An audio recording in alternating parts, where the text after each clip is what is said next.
Let's dig in, shall we? The Texans won again last night. Again last night.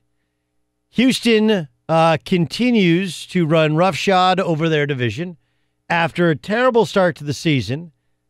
Thanks in no small part to the Indianapolis Colts deciding that, we could tie, but we prefer to lose. That's what happened when they were 0-3. They've proceeded to win that game, run off 8 consecutive wins, and now they're 8-3. And the question is, how good are they? And the answer is, if you ever wondered what the Texans would look like with competent quarterback play, here you go, right? They got Lamar Miller, 12 carries, 162 yards. They got Deshaun Watson, who also had 9 carries for 70 yards. And he threw the ball only 24 times, completed 19 of them, 2 touchdowns, nary an interception. I just wanted to say nary to sound a little highfalutin. Nary an interception. But if is Deshaun Watson great? The answer is no. Is he bad? The answer is no. But Deshaun Watson is pretty much what you always thought he would be, which is he's a great leader. Guys just like him. And that is a part of the quantitation, right? That is a part of the quantitation is the word I'm looking for, right? Like if it's 1 plus 2 or A plus B plus C plus D equals Z, right? If Z is the good quarterback, he's at least part of the quantitation in terms of personality. He has it. He has an it factor. And if you think, well, that doesn't really play a part, if it's just, dude, Jay Cutler can throw a football. But everyone who played with Jay Cutler seemed to hate Jay Cutler. And you can tell me, no, they didn't, but I can tell you that when he was in Chicago, they took his locker and had him dress outside the locker room because they didn't like him. It's part of, you have to get guys to play for you and play with you. And he has that.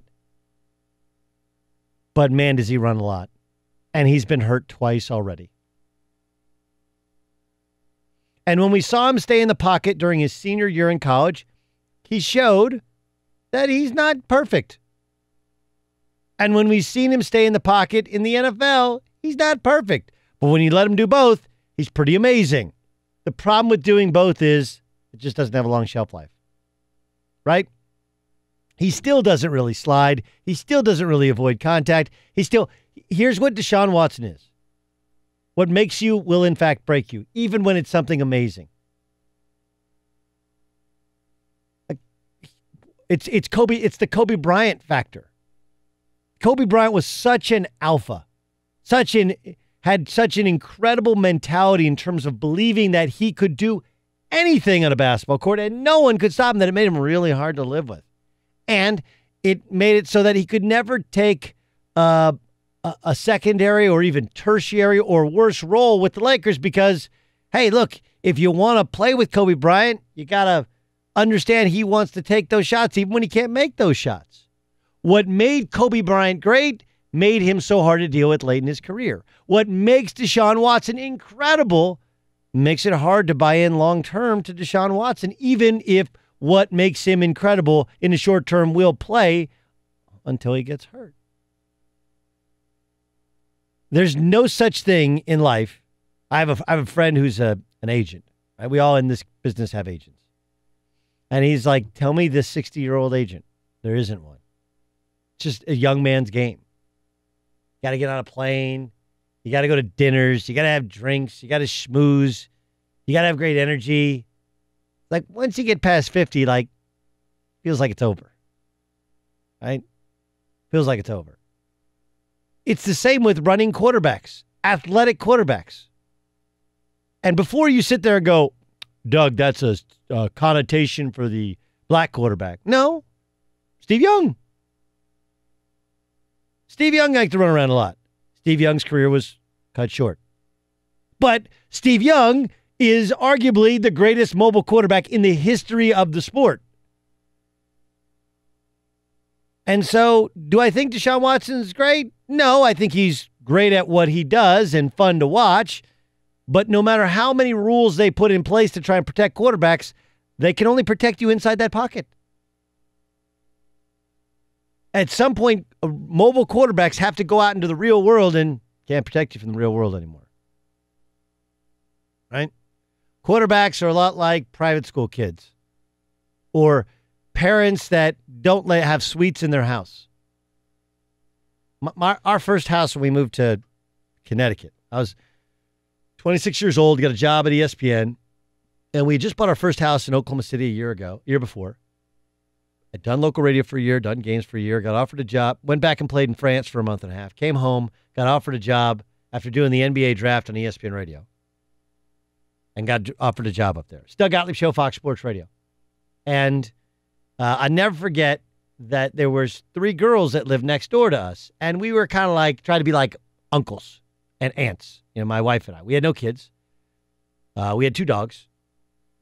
And our dogs were allowed to go down to their house, and their kids could come up and hang out at our house. And so they didn't feel like they had to have a babysitter sometimes because we were just around, and we were frankly in wanting to have kid mode, and we just like having kids. And they would come into our house and go through our cabinets like little rats for candy and sweets and anything that was a treat. Why? Because their parents limited them. And it's the lesson that all parents learn is like, look, it doesn't mean that you want to crack a beer with your kid or have shots with your kids. But if you completely shut them off to the real world, eventually the real world will find them. And when they get to the real world, you can't protect them from them. You got to teach them how to handle the real world. Well, that's the same thing with the running quarterback. Like the thing I've learned here in the last week is confirmation that scouting reports are mostly accurate. Can guys improve? Yes. Hell yes.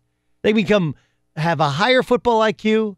They can learn to work harder, to work smarter, all that stuff.